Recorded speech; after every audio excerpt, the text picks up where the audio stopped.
Praise Lord, जय मसीह की, खुदाबंद के नाम की महिमा हो। और आपका स्वागत है हमारे इस चैनल पे। आप हमारे वीडियो पे आए और आपसे हमारी रिक्वेस्ट है कि आपको हमारा वीडियो पसंद आता है तो प्लीज़ इसे सब्सक्राइब करिए और इसे अपने मसीह भाई बहनों को भी शेयर करिए, जिससे कि ज़्यादा से ज़्यादा हमारे और आपके जीवन से मसीह के नाम की महिमा हो सके।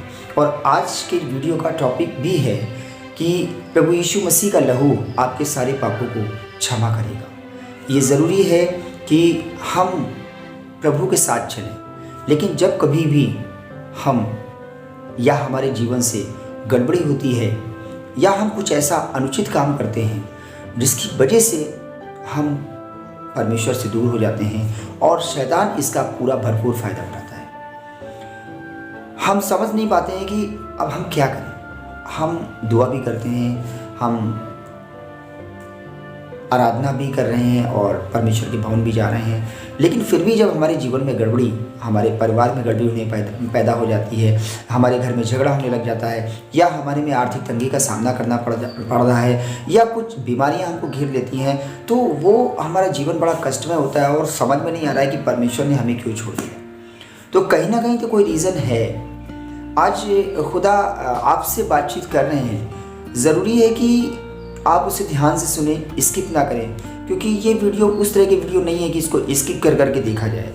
इसमें हमें ध्यान से सुनना होता है कि परमेश्वर कब, क्या पता कब आपसे वो किसके ज़रिए इस्तेमाल करे और वो अपनी बात आपसे कहे, और ऐसी कौन सी बात है जो आपको समझ में आ जाए और आपका जीवन बदल जाए।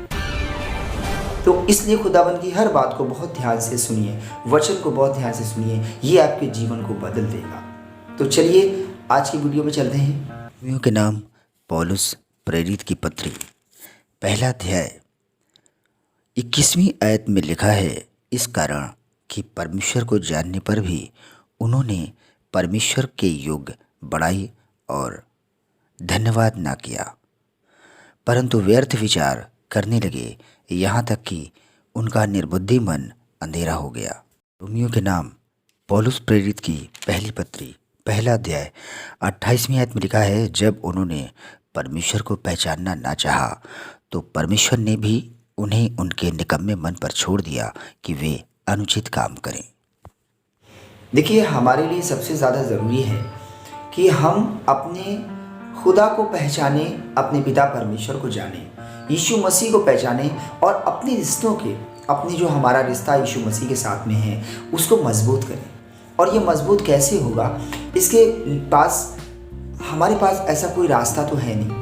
एक ही रास्ता है, परमेश्वर का वचन पढ़िए और अपने रिश्तों को ज़्यादा से ज़्यादा मजबूत करिए। जो वचन में लिखा है, जो कहा गया है, उसके अनुसार हमें चलना है।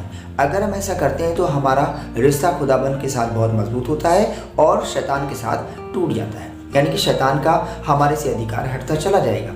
लेकिन इसका मतलब ये नहीं है कि वो हमको छोड़ देगा, क्योंकि जैसे ही हम बाइबल पढ़ना शुरू करते हैं, खुदाबंद के साथ चलना शुरू करते हैं या ये दृढ़ निश्चय करते हैं कि नहीं, हम अपने खुदाबंद के साथ ही जीवन बिताएंगे या खुदा के कलाम के अनुसार अपने जीवन को बदलेंगे, क्योंकि यही सल्यूशन है हमारे लिए, इसी में हमारी सुरक्षा है। लेकिन शैतान नहीं चाहता है कि आप ऐसा करो, और जब हमसे कहीं ना कहीं मिस्टेक होती है तो वो उसका पूरा फायदा उठाता है। वो हमको अनुचित काम करवाता है जिससे कि खुदाबंद की आत्मा शोभित होती है, और जब हम अनुचित काम करते हैं, नाना प्रकार की बुराइयों से घिर जाते हैं, तो जब भाई परमेश्वर भी हमको छोड़ देते हैं, जब हम परमेश्वर के हिसाब से नहीं चलेंगे, खुदाबंद की बात को नहीं जानेंगे, अपने जिंदा खुदा को नहीं पहचानेंगे। पहचानने का मतलब क्या है कि हम उसके अनुसार अपने जीवन को बदलें, उसके अनुसार हम करें। जो यीशु मसीह ने सहा है हम भी सहें, जिससे कि खुदाबंद हमारे जीवन में काम करे, हमको बचाए, हमको उन बुराइयों से निकाले। तो आज का जो वीडियो है उसका टॉपिक भी है कि प्रभु यीशु मसीह का लहू हमारे सारे पापों से हमको क्या करता है, मुक्त करता है, ताकत है। खुदाबंद ने अपने बेटे को हमारे और आपके लिए तो दिया है, उसने अपने बेटे का बलिदान किया है। इससे बड़ा प्रेम और किसी का नहीं हो सकता है। वो हमारे और आपके लिए अपने आप को उसने क्रूस पे लहू बहा दिया, और वही लहू हमको और आपको आज़ाद करता है, वही लहू छुड़ाता है। उसी लहू में ताकत है, वो जिंदा लहू है, वो जिंदा लहू वो हमको और आपको शैतान से मुक्त करता है। तो अब हमें उसके अनुसार जीवन बिताना है। तो हम जब भी कोई अनुचित काम करते हैं, जब भी ऐसा कुछ या परमेश्वर के साथ हम जीवन नहीं बिताते हैं या हम संसार में ज़्यादा व्यस्त हो जाते हैं, तो हमारा रिश्ता, भाई देखिए, किसी इंसान से अगर आपको कुछ प्राप्त करना है तो उसके लिए ज़रूरी होता है कि हमारा रिश्ता बहुत मजबूत हो।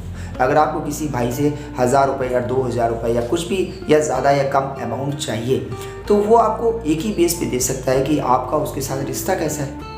आपका रिश्ता होगा किसी अनजान व्यक्ति से तो आप पैसा नहीं मांग सकते हो ना, या वो आपको क्यों देगा, क्योंकि उसका रिश्ता है ही नहीं आपके साथ। वही चीज़ जब हमारा खुदाबंद से रिश्ता ही नहीं रहता है, टूट जाता है। हमको लगता है कि हम दुआ कर रहे हैं, हमको लग रहा है कि हम आराधनालय में जाते हैं, हर संडे जाते हैं, चर्च सर्विस भी हम अच्छे से करते हैं, लेकिन फिर भी हमारे घर में झगड़े का माहौल है, हमारे घर में बीमारियां आ रही हैं, हमारी आर्थिक तंगी है बहुत ज़्यादा, और समझ में नहीं आ रहा है क्या करें। तो उसका कारण है, आज वचन के जरिए खुदाबंद आपसे बात कर रहे हैं, और अभी भी आप सचेत हो जाइए। चाहे जितनी भी देर हो जाए, शैतान हमेशा गड़बड़ी फैलाता है। वो हमेशा आपको भरमाएगा कि अब नहीं कुछ हो सकता है, बहुत देर हो सकती है, लेकिन खुदा का कलाम कहता है कि तुम्हारे पाप चाहे अर्धवानी लाल रंग के भी हो जाएं, फिर भी तुम हिम के समान हमें श्वेत कर देगा। वो हमको उजला बना देगा, हमारे वस्त्र को धो के साफ कर देगा।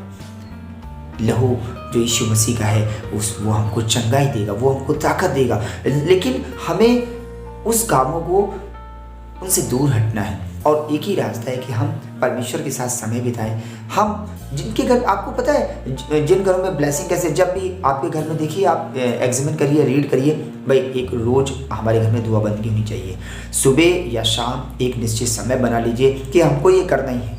जिस घर में नियमित रूप से दुआ बंदगी होती है, प्रभु की प्रार्थना होती है, वो घर शैतान से मुक्त हो जाता है। शैतान को लगता है कि अरे भाई अब ये मेरा घर नहीं है, उसको बहुत बुरा लगता है। जहाँ रोज़ दुआएं होंगी, जहाँ बच्चे बैठ के रोज़ दुआएं करेंगे, हालेलुया, प्रभु की स्तुति हो, प्रभु की महिमा हो, प्रभु के कलाम पढ़े जाएंगे, वहाँ पर शैतान क्या करेगा? वो जान लेगा ये मेरा घर नहीं है, उसको छोड़ना पड़ेगा। उसे बेचैनी हो जाएगी, वो डिस्टर्ब हो जाएगा, वो बहुत परेशान हो जाएगा और इस ताक में रहेगा कि कब आपको फाड़ खाएं, लेकिन वो छू नहीं सकता, क्योंकि यीशु के लहू से हमारी चंगाई होती है। वो लहू से हम जब ढांपे जाते हैं, जब हम प्रभु के वचन को पढ़ते हैं तो हम शुद्ध हो जाते हैं, तो वो आपका कुछ नहीं बिगाड़ सकता। परमेश्वर के साथ समय बिताइए और अपने जीवन में अब परमेश्वर की ब्लेसिंग को रिसीव करिए। जय मसीह।